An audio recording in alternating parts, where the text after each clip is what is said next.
Hello বন্ধুরা, কেমন আছো সবাই? সোমার ঘরকন্যায় সবাইকে আমন্ত্রণ জানাই। এই যে আমার আজকে বক ফুল পেয়েছি, তাই বক ফুলের বেগনি আর ভাত। কি হয়েছে, কারুর মুখে কিচ্ছু খেতে ভালো লাগছে না, বড় মেয়েটা তো একদম কিছু খাচ্ছে না। এই দুটো বেগনি নিয়েছে, না হলে এই বেগনি কটা ও রাখে, ও তো এমনিই খেয়ে নেবে। কিচ্ছু বলছে মুখে রুচি হচ্ছে না, এরও তাই। নিয়ে বসেছে, আজকে বৃহস্পতিবার, না হলে একটু পেঁয়াজ টিয়াজ দিতাম, শশা রয়েছে, তো নুন দিয়ে জল দিয়ে খাক ভাত কটা।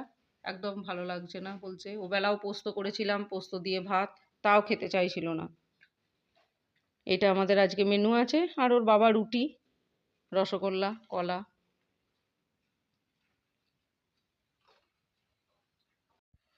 এই যে ফুলের মাঝে খেতে বসেছি আমরা, কি সুন্দর, আজকে খুব ভালো লাগছে ফুলগুলো, অরিজিনাল তো।